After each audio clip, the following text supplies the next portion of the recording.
साथियों नमस्कार, मैं मिस्टर मोहित शर्मा। एक विषय पे आज हम चर्चा करने वाले हैं। एक ऐसा विषय जो समाज के लिए, देश के लिए बहुत हितकर साबित हो गया है। आज हम बात करने वाले हैं स्वर्णिम भारत की।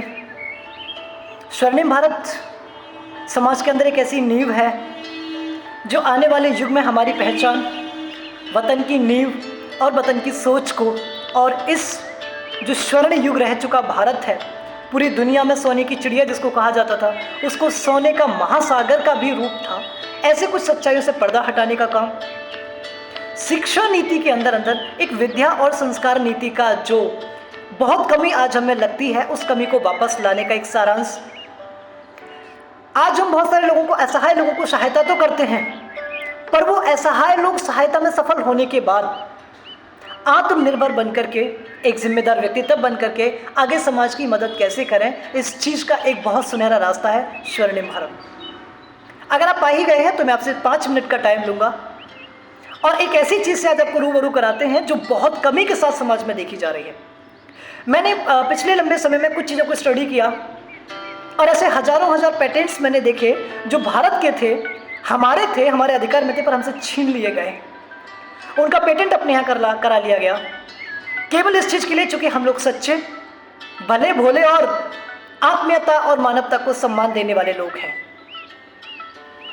इसी भारत का सच, इसी भारत में ऐसे आविष्कार हुए। मैंने कई बार विद्यालय में जाके बच्चों से पूछा है कि आप बताएंगे कि हवाई जहाज का आविष्कार किसने किया, तो बच्चों का जवाब हमेशा होता है राइट ब्रदर्स। लेकिन क्या सही मायने में राइट ब्रदर्स है? नहीं, शिवकर बापू तल पदे हैं, लेकिन हमारा पेटेंट हमसे छीन लिया गया। हरिद्रा का पेटेंट भारत में होना चाहिए था, छीन लिया। जितने आज हमारे औषधि होती हैं, सारी औषधियों के, मानक औषधियों के पेटेंट भारत में थे, छीन लिए हमसे। एक केवल छोटी सी चीज के पीछे चालाकियां दिखा करके हमारी सभ्यता और हमारी सच्चाई को छीन करके, हमारे संस्कारों को छीन करके हमारे देश के अंदर उन सारी चीजों को डेवलप किया गया जिनकी बदौलत आज भारतवर्ष का पतन होता जा रहा है। लोगों के अंदर शिक्षा तो बहुत आ रही है, सफल तो हो रहे हैं, शिक्षा नीति खत्म, संस्कार खत्म, विद्या खत्म। जो उनको अच्छा लगा वो पढ़ाया गया। चिकित्सा विद्या के ऊपर मैंने पढ़ा, जो चिकित्सा नीति है 1840, 1835, 1832 की शिक्षा नीति को अगर आप जाकर देखें, जो हमारे की वैदिक संस्कृति गुरुकुल की शिक्षा नीति हुआ करती थी, छीन लिया। आज हमको पढ़ाया वो जा रहा है जो उनको अच्छा लगता है। हम शिक्षण पद्धति के साथ साथ हम सफलता के लिए लड़ना भी चाहें तो लड़ नहीं सकते, क्योंकि हमारे ब्रेन को कंट्रोल किया गया। सबसे पहले सबको पता था संस्कार छीन लिए जाए यदि भारत से, संस्कृति यदि वहाँ की छीन ली जाए, वहाँ की खुद की जो अपनी सक्षमता है वो वहाँ की शिक्षा नीति के अलावा विद्या नीति में, संस्कारों में छीन लिए जाए, सारी चीज़ें छीनी जा सकती हैं और इजीली, आसानी से हमको निहत्थे बनाने पर वार किया गया। आज उसी दारू जो 1760 में भारतवर्ष में आई, कलकत्ता से शुरू हुई,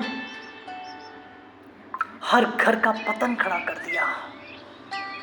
हर घर से संस्कार छीन लिए। जब बेटियों की, बहनों की शादी देखते हैं और पता चलता है कि वो उस घर में जाकर दुखी है केवल उस दारू की वजह से, जिसका आविष्कार भारत ने नहीं किया, विदेश से आया, कूटनीति के थ्रू हमारे देश में उसका पतन किया गया, छाती फटती है, सब दिल रोता है।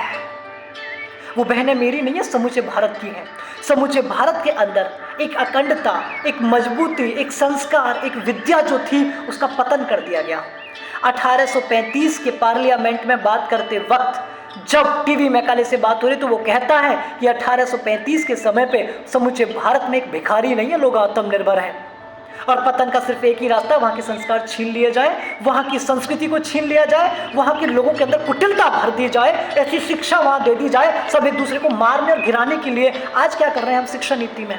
आज सिर्फ एक दूसरे का पतन करने के लिए हम लोग खड़े हैं। रोता है भारत, चीखती है उसी हिंदुस्तान की सीमाएं। आखिर कहाँ खो गई वो मानवता, कहाँ खो गई वो नैतिकता, कहाँ गई वो सच्चाई? वापस चाहते हैं हम, और इन सबको वापस लाने का काम करेगा आप सबका सहयोग और आपके बीच जन्मा ये स्वर्णिम भारत।